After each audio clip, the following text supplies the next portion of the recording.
리날든이 최근에 작성한 디지털 자산 준비금, 비트코인만이 홀로 서다 라는 기고글을 한글화했습니다. 시작합니다. 트럼프 대통령이 2024년 내슈빌에서 열린 비트코인 컨퍼런스에서 기조연설을 한 이후 전략적 비트코인 준비금에 대한 논의가 인터넷을 뜨겁게 달구며 디지털 자산이 국가 준비금에서 어떤 역할을 해야 하는지에 대한 논쟁을 불러일으킵니다.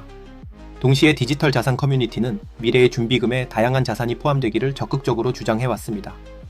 2025년 3월 2일 트럼프 대통령은 소셜미디어를 통해 비트코인, 이더리움, XRP, 솔라나, 카르다노로 구성된 크립토 전략 준비금을 설립하려는 의지를 밝히며 행정부의 현재 생각을 살짝 드러냅니다. 이 결정은 처음에는 여러 디지털 자산이 금이나 외화 같은 전통적 준비금과 함께 국가 차원의 축적 대상이 되는 시작점처럼 보입니다. 이는 글로벌 금융 전략에서 디지털 자산의 위상을 높이는 계기가 될 수 있을 것 같습니다. 그러나 이 발표는 몇 가지 근본적인 질문을 던집니다. 이 자산들은 여러 시장 주기를 거치며 어떤 성과를 보여왔는지, 각 자산은 주권 준비금 전략에서 어떤 역할을 해야 하는지, 무엇이 자산을 전략적으로 만드는지, 그리고 어떤 윤리적 고려사항이 있는지와 같은 질문이 제기됩니다. 또한 비트코인의 독특한 특성이 과연 그것을 진정으로 우수한 준비금 자산으로 만드는지에 대한 의문도 생깁니다. 그러나 2025년 3월 6일 전략적 비트코인 준비금 및 미국 디지털 자산 비축 설립에 관한 행정명령이 발표되면서 분위기가 바뀝니다. 이 행정명령은 자산들을 명확히 구분하며 행정부가 이들을 어떻게 바라보는지 뚜렷한 선을 그어줍니다. 특히 각 자산에 대한 대우 방식에서 그 차이가 확연히 드러납니다. 비트코인 전략 준비금은 준비금 내 비트코인을 절대 매각하지 않도록 규정합니다. 또한 재무장관과 상무장관에게 미국 납세자에게 추가 비용을 부과하지 않는 범위에서 비트코인을 추가로 확보할 예산 중립적 전략을 개발하도록 지시합니다. 흥미로운 점은 행정명령 제3조 C에서 shall, 즉 해야 한다 라는 단어를 사용한 것입니다. 많은 이에게는 단순한 문구처럼 보일지 모르지만 shall이라는 표현은 재무장관과 상무장관에게 선택이 아닌 의무를 부여합니다. 이는 미국이 비트코인 전략 준비금의 규모를 시간이 지남에 따라 확대하려는 초점을 보여줍니다. 반면 디지털 자산 비축에 대해서는 이런 조항이 전혀 없습니다. 이 뚜렷한 차별은 귀가 먹먹할 정도로 강렬합니다. 이는 비트코인이 진정으로 전략적 준비금 자산임을 세계에 알리는 신호를 보냅니다. 백악관은 비트코인을 디지털 금이라 부르며 고정된 공급량의 이점을 설명하는 데까지 나섭니다. 게다가 미국이 과거 비트코인을 매각하면서 이미 납세자에게 170억 달러 이상의 손실을 끼쳤다는 점도 강조됩니다. 백악관이 전 세계적으로 비트코인 교육을 주도하는 날이 올 줄 누가 알았겠는지 놀라움을 자아냅니다. 이 정책 변화는 행정부가 자산을 분리한 결정이 데이터에 의해 뒷받침되는지 탐구할 가치를 제공합니다. 이를 위해 2018년 1월 1일과 2022년 1월 1일을 시작점으로 한 두 개의 과거 모델 포트폴리오를 분석해보는 작업을 진행합니다. 이 시점은 비트코인의 역사적인 4년 주기 가격 상승장의 첫 번째 완전한 해를 나타냅니다. 이 시작점에서 각 자산의 성과를 살펴보면 시간이 지남에 따른 디지털 자산의 진화를 데이터로 확인할 수 있습니다. 이를 통해 자산 구성, 장기적 가치 유지, 그리고 대규모 주권 투자에 대한 고려사항을 엿볼 수 있습니다. 포트폴리오를 구성하기 위해 트럼프 대통령이 처음 언급한 크립토 전략 준비금에 맞춰 스테이블 코인과 거래소 토큰을 제외한 시가총액 상위 5개 디지털 자산에 초점을 맞춥니다. 자산 선정 후 초기 포함 시점에 시가총액 비중으로 가중치를 부여합니다. 이 접근법은 투자자들 사이에서 시장 점유율과 관심을 끌어온 디지털 자산을 강조하며 각 포트폴리오의 초기 배분부터 현재까지의 성과를 추적합니다. 첫 번째 포트폴리오는 2018년 1월 1일 기준 시가총액 상위 5개 자산인 비트코인, XRP, 이더리움, 비트코인 캐시, 카르다노로 구성됩니다. 지난 86개월간의 성과 분석에서 몇 가지 핵심 통찰이 드러납니다. 5개 자산 중 4개는 2017년 이후 어느 정도 가치를 상승시켰지만 비트코인 캐시는 86.6%라는 치명적인 손실을 기록합니다.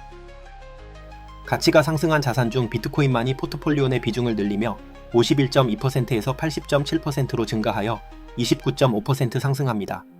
반면 XRP와 이더리움은 긍정적인 수익에도 불구하고 비중이 감소하여 각각 15.1%와 4.2% 줄어들며 비트코인이 자본을 흡수하며 지배력을 키웠음을 보여줍니다. 이는 전략적 준비금을 평가할 때 기본 원칙을 보여줍니다. 주요 자산이 최고 성과 자산이라면 시간이 지나며 준비금은 자연스럽게 그 자산에 집중됩니다. 또한 미국의 중요한 정책적 질문을 던집니다. 비트코인이 장기적으로 계속해서 뛰어난 성과를 낸다면 미국은 최고의 가치 저장 자산을 매각해 성과가 낮은 자산으로 다변화하려는 유혹을 견딜 수 있을지 의문이 생깁니다. 자산별 성과를 검토해보면 비트코인은 장기 가치 유지에서 확실한 선두주자로 이 기간 동안 580.9% 상승합니다. 비트코인은 다른 모든 자산을 압도했을 뿐만 아니라 하락하는 알트코인의 가치를 흡수하며 디지털 준비금 자산으로서의 우월한 위치를 강화합니다. XRP는 86개월 동안 17.1%의 가치 상승에 그쳤고 비트코인의 지배력 확대의 비중이 크게 줄어듭니다. XRP는 규제 결과와 리플랩스의 영향에 크게 의존하며 국가 준비금 전략의 중앙화 위험을 초래합니다. 이더리움은 223.6%의 수익률로 강한 성과를 보였지만 비트코인에 비하면 한참 뒤처집니다. 통화 정책 변화, 중앙화된 개발 리더십, 스마트 계약의 위험은 주권 준비금 자산으로서의 적합성과 신뢰성에 의문을 제기합니다. 그럼에도 이더리움은 결국 포트폴리오에서 XRP를 제치고 2위 자리를 차지합니다. 비트코인 캐시는 장기 가치 저장 수단으로 실패합니다. 처음에는 비트코인의 더 나은 대안으로 홍보됐지만 86.6%의 가치 하락으로 가치 저장 논의에서 무의미해집니다.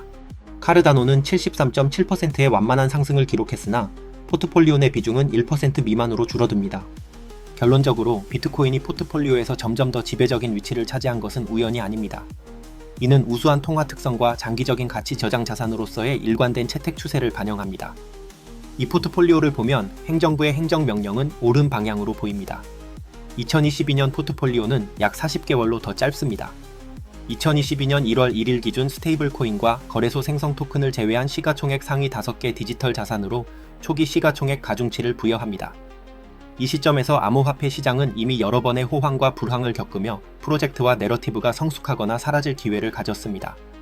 특히 이 포트폴리오는 트럼프 대통령이 처음 제안한 크립토 전략 준비금에 포함된 자산과 일치합니다. 이는 이 자산들이 지난 시장 주기 동안 적어도 관련성을 유지했음을 보여줍니다. 성과를 살펴보면 몇 가지 관찰이 가능합니다. 이 기간 동안 비트코인과 XRP만이 긍정적인 수익을 냈고 이더리움, 솔라나, 카르다노는 모두 하락합니다. 비트코인은 포트폴리오 비중을 60.5%에서 77.3%로 크게 늘려 16.8% 상승합니다. 반면 이더리움은 30.1%에서 13.1%로 줄어 17% 감소하지만 여전히 2위 자리를 유지합니다. XRP는 개별 자산 중 최고 수익률인 229.6%를 기록했으나 이는 마지막 3.5개월 동안 집중된 결과입니다. 자산별 성과를 검토해보면 비트코인은 95% 상승으로 가장 강력한 성과를 내며 한 자산을 제외하고 모두를 앞지릅니다. 비트코인은 자본 지배력을 흡수하며 디지털 자산 준비금 전략의 중심축으로서의 역할을 강화합니다. 이더리움은 암호화폐와 토큰화에 대한 관심이 다시 불붙었음에도 마이너스 33.6%의 실망스러운 하락을 기록합니다. 솔라나와 카르다노는 각각 마이너스 5.3%와 마이너스 25.9%로 큰 하락을 겪습니다. 한때 이더리움의 대항마로 주목받았지만 채택 유지 실패, 네트워크 불안정성, 거버넌스 위험, 생태계 둔화로 고전합니다. XRP는 포트폴리오 내 최고 성과인 229.6%를 냈지만 이는 트럼프 행정부의 암호화폐 정책에 대한 규제 낙관론이 후반에 몰린 결과입니다. 이전에는 SEC 조사로 2023년 1월 코인베이스 등에서 상장 폐지됐고 2023년 7월 재상장 후에도 가격은 천천히 하락하다가 선거 이후 규제 환경 개선 기대감으로 반등합니다. 하지만 중요한 질문이 남습니다. 미국이 단일 민간 기업의 자본을 강화하는 것이 과연 적절한지 의문이 생깁니다. 이 성과는 준비금 자산 관리의 핵심 원칙을 다시 강조합니다. 잘 구성된 전략 준비금은 단기 성과뿐 아니라 장기 내구성을 고려해야 합니다. 전략 준비금처럼 중요한 자산에 포함되려면 어떤 실적이 적절한지 고민해야 합니다. 이 원칙을 고려할 때 비트코인만이 유일하게 적합한 전략 준비금 자산으로 보입니다. 2021년 포트폴리오는 비트코인 주기에서 반복되는 패턴을 보여줍니다. 비트코인은 약한 자산이 지속적인 관련성과 투자자 자본을 유지하기 위해 고군분투하는 동안 지배력을 흡수합니다. 여러 디지털 자산으로 준비금을 다변화하는 것은 안정성보다 위험을 더 많이 초래할 수 있습니다. 대부분의 알트코인은 비트코인의 장기 회복력을 따라가지 못하며 독립적인 성공과 채택의 긴 실적을 쌓기보다 정부의 호의적인 대우에 의존합니다. 비트코인이 최고 성과 자산으로 남는다면 다른 자산이 준비금 전략에 진정으로 기여할 수 있는지 의문이 생깁니다. 전략적 준비금 자산을 떠올리면 가장 먼저 금이 떠오릅니다. 수세기 동안 국가들은 경제 안정성과 금융 주권의 기둥으로 금 준비금을 유지해왔습니다. 금의 희소성, 내구성, 보편적 수용성은 문명 전반에 걸쳐 가장 신뢰받는 가치 저장 수단으로 만들었습니다. 이는 정부가 통화 평가절하, 인플레이션, 경제 위기에 대비할 수 있게 합니다. 달러 같은 법정 화폐와 달리 금은 통화 조작과 지정학적 위험에 영향을 받지 않는 비정치적 자산으로 세대를 넘어 가치를 유지합니다. 깊은 글로벌 시장과 유동성은 국가들이 이를 전략 준비금으로 활용해 금융 시스템에 대한 신뢰를 강화하고 경제적 불확실성에 대한 안전망을 제공합니다. 또한 금은 상대방 위험이 없어 그 가치가 어떤 기관이나 정부에 의존하지 않으며 장기적인 금융 닻으로서의 역할을 강화합니다. 이것이 금이 글로벌 통화 시스템이 진화함에도 여전히 전세계 중앙은행 준비금의 초석으로 남아있는 이유입니다. 이 준비금 자산의 프레임워크를 사용하면 자연스럽게 질문이 생깁니다. 어떤 디지털 자산이 국가 준비금에 포함되기에 가장 적합한지 고민하게 됩니다. 논리적 답은 비트코인입니다. 행정부는 행정명령에서 비트코인을 디지털 금으로 강조하며 이를 올바르게 판단합니다. 비트코인은 출범 이후 디지털 금으로 브랜드화되며 두 자산 간에 부인할 수 없는 연결고리를 만듭니다. 비트코인은 가치 저장의 특성을 완벽히 구현하도록 설계되었습니다. 금이 필수적인 자질인 희소성, 내구성, 가분성, 대체 가능성, 비주권성을 반영하는 것처럼 비트코인도 이를 따릅니다. 그러나 금과 달리 비트코인은 휴대성, 검증 가능성, 위조 불가능한 통화 정책을 추가합니다. 어쩌면 최초의 완벽한 준비금 자산으로 설계되었다고 볼 수 있습니다. 비트코인이 디지털 자산 전략 준비금에 포함되어야 한다는 데는 이견이 없습니다. 논쟁은 오히려 어떤 다른 자산이 그 옆에 설 자격이 있느냐에 있었습니다. 비트코인의 전략적 중요성은 점점 더 부인할 수 없게 됩니다. 러시아가 스위프트 네트워크에서 차단되었을 때 전 세계 국가들은 미국 달러에 의존하는 금융 시스템의 취약성을 직접 목격합니다. 이는 국가들이 금융 무기화 위험에 대비해 준비금을 재평가해야 한다는 경종을 울립니다. 이에 따라 국가들은 전통적 통화 레일 밖에서 거래할 대안을 모색합니다. 브릭스 국가, 엘살바도르, 부탄 등이 비트코인을 진지하게 논의하는 것은 놀랍지 않습니다. 이들 중 다수는 이미 비트코인 채굴 작업을 시작하며 세계 최대 분산형 통화 네트워크에 참여하고 자국 내 해시레이트를 확보할 필요성을 인식합니다. 서구 은행에 보관된 법정 준비금과 달리 비트코인은 외국 세력에 의해 압류, 검열, 동결될 수 없습니다. 이에 따라 국가들은 지정학적 위험으로부터 스스로를 보호하기 위해 비트코인을 금융 전략에 조용히 통합하며 선택권을 확보합니다. 비트코인은 이미 전략적 중요성을 가진 자산입니다. 아직 국가 준비금의 일부로 공식 선언되지 않았을 뿐 그 변화는 시간 문제입니다. 이 변화를 깨달으면 미국이 비트코인 네트워크에서 주요 참여자가 되는 전략적 중요성을 쉽게 이해할 수 있습니다. 이 조치는 미국 달러의 글로벌 중요성을 낮추려는 다른 국가들의 활동을 사전에 차단합니다. 또한 미국이 유일한 진정한 분산형 통화 시스템에서 큰 지분을 확보하도록 합니다. 다른 고려 대상 자산들도 같은 말을 할 수 있는지 궁금합니다. 일반적으로 답은 아니오입니다.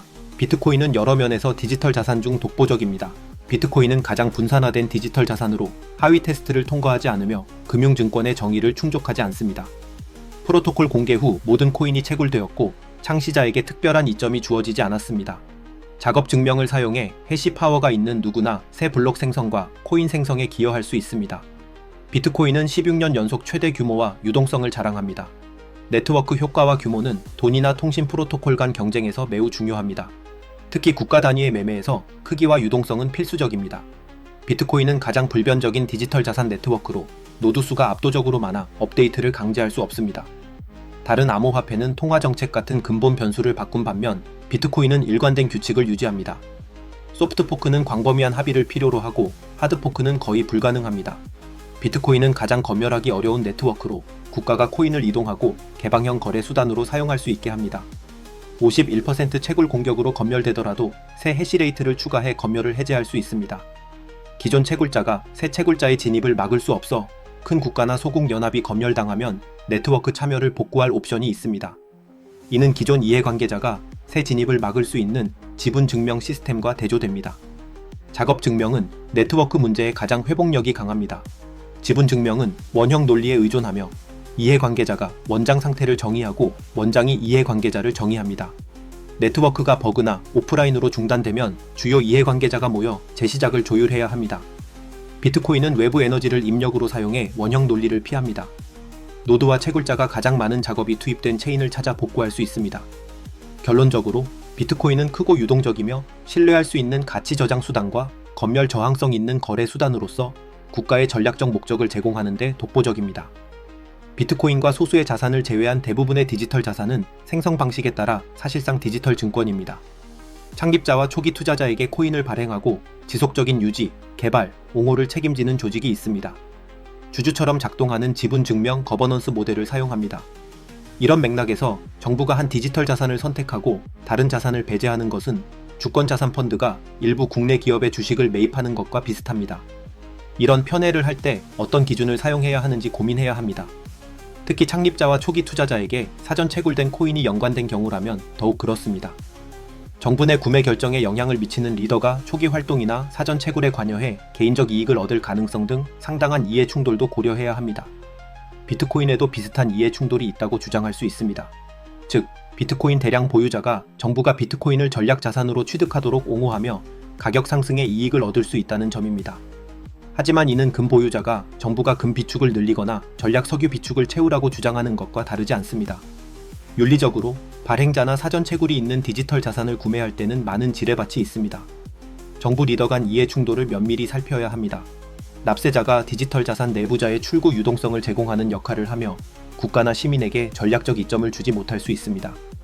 크립토 전략 준비금 발표는 흥미로운 이유로 주목받습니다. 다양한 디지털 자산에 재정적 이해관계가 있는 업계 리더들이 놀랍게도 한 목소리를 냅니다.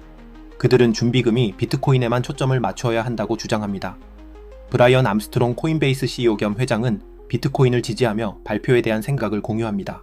타일러 윙클보스 제미니 공동 창립자 겸 CEO는 전략 준비금 기준을 충족하는 자산은 하나뿐이라고 밝힙니다. 제프 박 비트와이즈 자산운용 알파 전략 헤드는 세계 최대 암호화폐 인덱스 펀드 대표로서 의견을 나눕니다.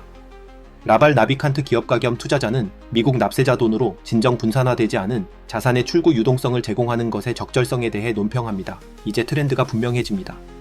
비트코인이 국가적으로 전략적 중요성을 가진 디지털 자산으로서 준비금에 포함될 유일한 자산이라는데 일반적인 동의가 있습니다. 그러나 미국에서는 로비가 효과적이고 만연해 예상치 못한 결과를 낳기도 합니다. 하지만 행정명령을 통해 행정부도 자산 간 차이를 이해하고 비트코인이 국가의 장기적 이익에 전략적임을 인식했다는 점을 알 수 있습니다. 미국은 전략적 비트코인 준비금 발표와 이를 확고히 한 행정명령으로 과감한 발걸음을 내디딥니다. 이 조치는 비트코인을 다른 자산과 구분하며 준비금을 구축할 권한을 부여합니다. 역사는 가장 강하고 회복력 있으며 희소한 자산이 통화 지배력을 가짐을 보여줍니다. 세계가 디지털 금융 시대로 전환하며 미국은 중대한 기로에 섭니다. 비트코인을 전략 준비금 자산으로 받아들이거나 다른 국가들이 그 탁월한 이점을 인식하며 앞서가는 위험을 감수할 것인지 선택해야 합니다. 비트코인은 주권 준비금의 모든 필수 기준을 충족하는 유일한 디지털 자산입니다. 분산화, 높은 유동성, 가장 안전한 네트워크, 검증된 가치 저장, 강력한 지정학적 도구로서의 역할을 수행합니다. 금이 한때 국가 재무부를 지탱했듯 비트코인은 이제 미국의 경제 주권을 강화하고 통화 평가절에 대비하며 떠오르는 디지털 금융 시스템에서 지배력을 확립할 기회를 제공합니다. 심지어 자체 통화의 평가절에도 대비할 수 있습니다. 이 움직임은 대담합니다. 미국이 현재나 과거에 안주하지 않고 미래를 내다보고 있음을 세계에 보여줍니다.